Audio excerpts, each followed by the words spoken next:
I'm just gonna put this at the start of the video. I have a TikTok now. Yeah, I just opened it. It's brand new. It's fresh. I've just made it. I've got a couple videos on there. So yeah, it's the same Loudmouth Canadian. Go up there, follow, subscribe, comment, let me know. All right, let's get into the video.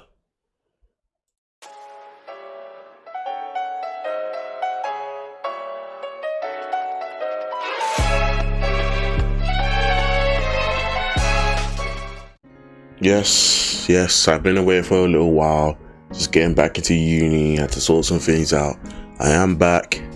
The TikTok's going well. Let's just continue on from here. And Loudmouth Canadian, thank you so much for coming back. Like, share, comment as we discuss the recent episode of My Hero Academia. I'm gonna be doing a new sort of method. Usually what I'll do is I would watch the episode and take notes. I find that takes too long and sort of longs out the process. What I'm gonna do now is I'm gonna watch it raw, and then in between the scenes I'm gonna give my review of, what happened in that bit of the episode. That way it's sort of more fresh, you get my, first hands-on opinion of what's going on, and then yeah, we'll take it from there. Alright, let's just crank into it. Like, comment, subscribe. Let's get to it. Okay, so for the first bit, it's just like this little background flashback thing where we look at how Endeavor met Rhea, and it's just through a quirk marriage. This went on where two families would set up their children to get married, hoping that later down the line they would spawn off even greater quirks. So for Endeavor, he specifically looked for the Himura family to get married and produce children that would have half fire, half ice quirk, because back then Endeavor was obsessed, actually obsessed with surpassing All Might. So his dream was, cool, we'll blend the quirks, they'll mix well, and one day our children will surpass All Might. Now we know that the first three kids, Dabi included, did not pan out well. Dabi's skin, his body was just not aligned, just not fitted for the fire quirk. That's why if you see Dabi now, he's covered in scars and stitches and whatnot. I think one couldn't produce fire and one could only heat up herself, so it wasn't great. The only success was, Todoroki, the youngest of the four kids. Hence why we're in the dilemma that we're in now. Endeavor just pushed his son Dabi, or Toya if you want to call him that, just pushed him before he died, didn't. And that's the predicament where we are now. This is why Ray has visited Endeavor in the hospital. I think it's a good stepping stone to see where he was at that time. It's a good reason to see why Ray has come back now. Because if you remember, Endeavor abused this woman. Absolutely abused this woman. She was committed. She attacked her own son. And it caused a lot of controversy when people were, in terms of the anime concerning the family, they were forgiving Endeavor, where people on the outside reading the manga, looking at the anime, they were saying, whoa, what is this? This is abuse. How can you forgive this?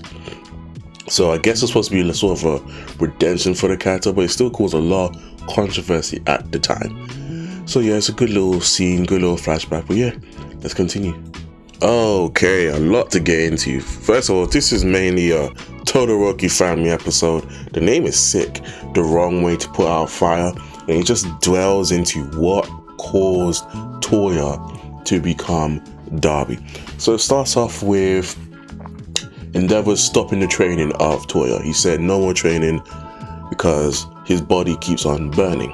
They go to a hospital with Rhea, and the doctor said, look, he has extreme fire quirk, right? He has extreme fire quirk. However, his body resistance is more like that of his mother. Therefore, when he uses his flames, he causes more damage to himself rather than his output. So think of it as a non-efficient light bulb. You're putting out more heat than you are useful energy. Therefore, you're causing more damage to yourself than to the environment. And so the doctor said, look, no more. no more. He can't do this, otherwise he will damage more. He will damage himself more than he would do to other people. But at this time, Endeavor's basically indoctrinated this poor child into believing, look, you're gonna outpass All Might, you're gonna be the next hero. So as a child, when you hear that you've been indoctrinated to think this way, that's all you know how to think. It's going to the point where Fiyomi, the eldest daughter of the family, she's noticing the damage that's being caused to Toya, and even she as a child was saying, look, you need to stop. But he just did not want to listen. Endeavor and Rhea, they catch on that he is not listening, and so Endeavor comes up with this strategy of, let's have more kids. Rhea, she doesn't want to do it. She thinks it's cruel, it's unusual punishment to do this to their own child. But Endeavor saying he is just like me, and he won't stop. So the best way to do this is to give birth to a child that succeeds him. And that is not worthy, but a notable thing to look at when looking at the character of Endeavor. He saw himself in Toya. Toya wanted to surpass All Might, not because it was his dream that he thought of himself. It was implanted by Endeavor, who himself wanted to surpass All Might. And the only way he stopped is when he realized he wouldn't be able to. So he's trying to do the same for his son, only it didn't work. So he had his next son, Natsu, not applicable applicant to surpass All Might. This just drove the point further. This drove Endeavor further, because he couldn't produce a child that was stronger than Dabi, and he couldn't produce a child to surpass All Might. So what does he do? He makes another child, Shoto, and this child is a success, and he pins all these hopes and dreams onto Shoto. However, Toya's still training, Toya's still learning, Toya is still hoping to get the attention from his father. Because remember, when it was just Toya with the quirk, Endeavor was giving it his all the training, his attention, his love, everything that he could give this child, he was giving it to him. And now that Shoto, the prodigal son, has been born, Toya's getting nothing. It's a cruel way to try prevent your son from hurting himself, but in the process you've mitigated the physical damage onto Toya, but now you've increased the psychological damage as a result without even realizing it. So it gets to this point where Endeavor's now shouting at Toya because he's saying, look, I can see the burns on your body, you're still using your quirk, me and your mother told you to stop. Enough is enough, you need to stop it. And Toya, something switches, and he just goes on this rant about how you expect him to go to school and forget to be a hero, where everyone in this class wants to be a hero.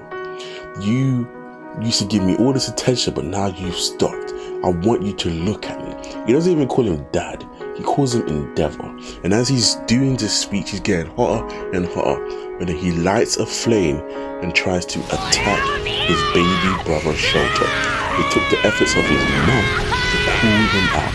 And from that point, Endeavor says, this child needs to be kept away from Shoto. And this is where you start to see the bad side, the side that we saw in earlier seasons, where Endeavor is just this monster consumed in his pursuit of surpassing All Might. And even Rhea at this point has noticed.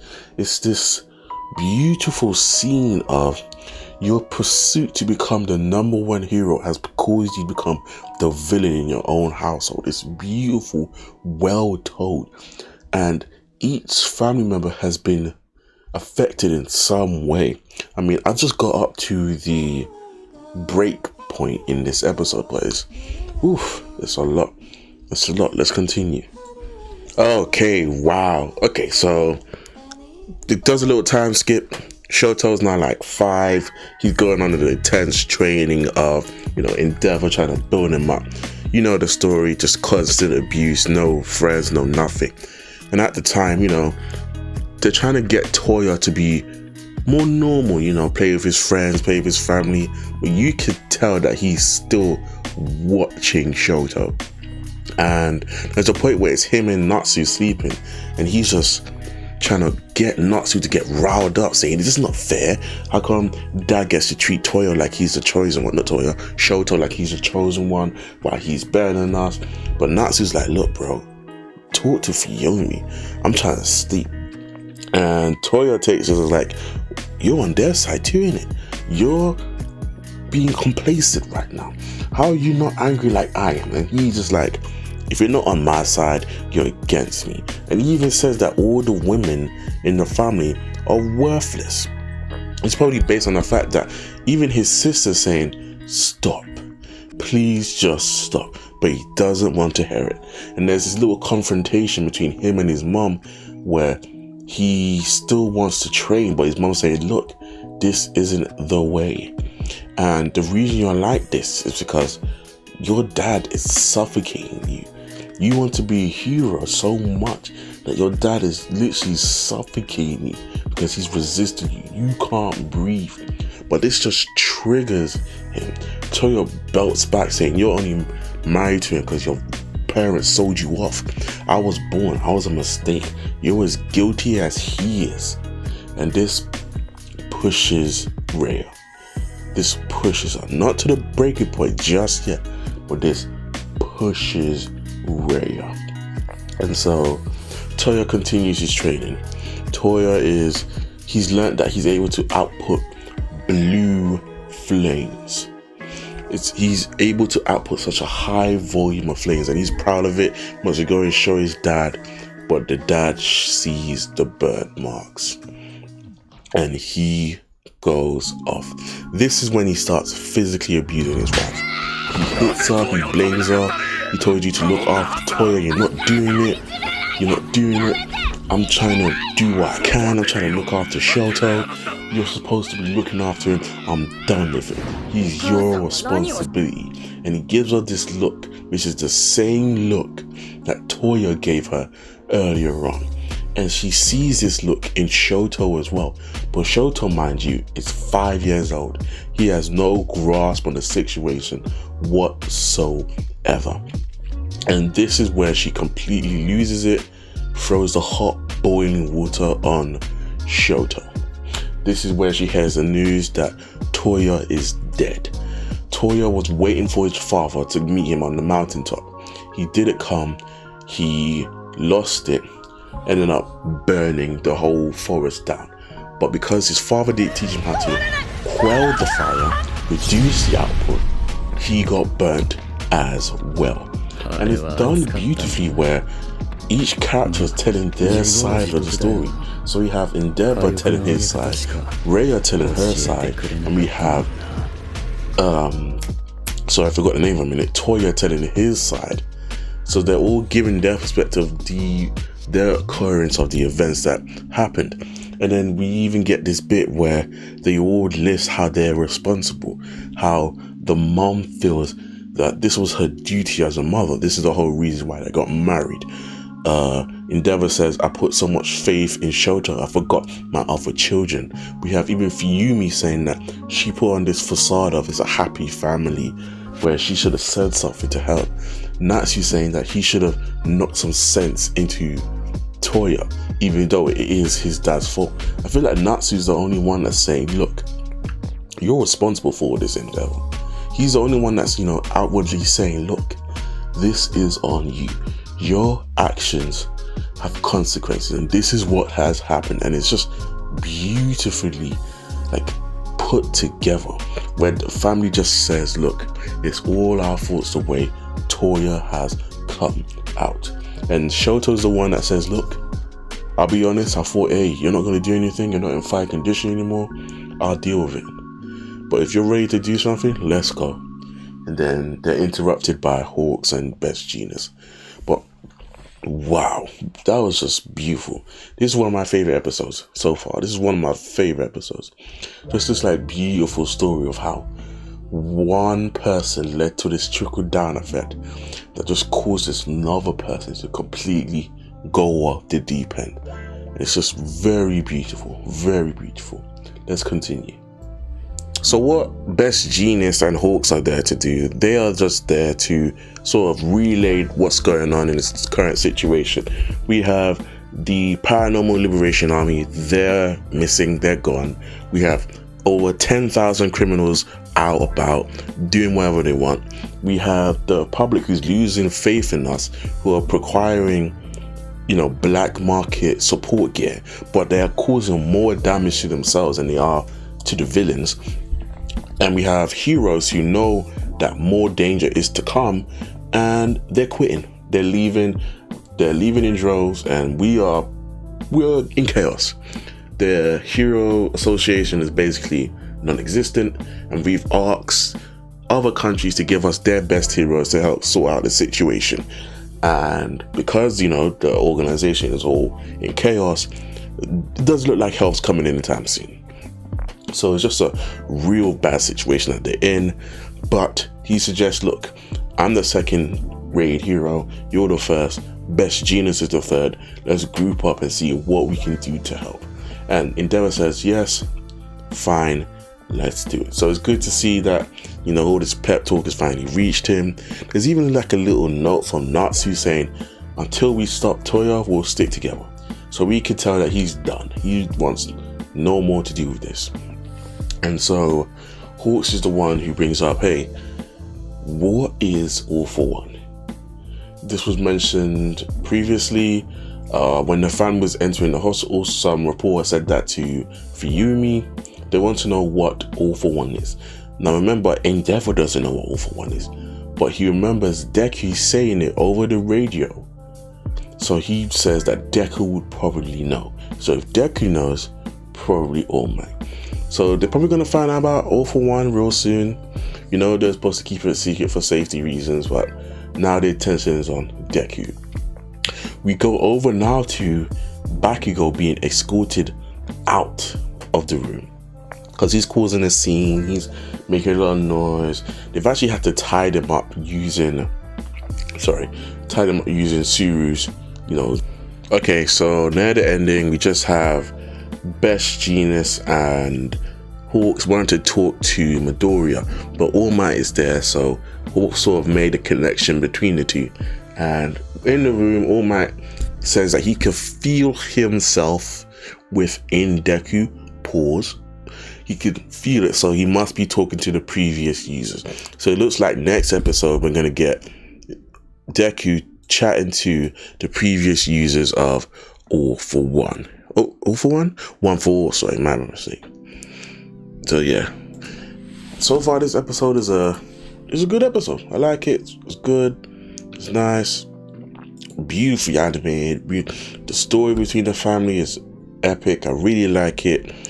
Can't wait to see what happens next. Let me know what you think. I'm a Lion African Asian. I'll catch you in the next one. Peace. From this moment on, I'll show you the creation of the new world.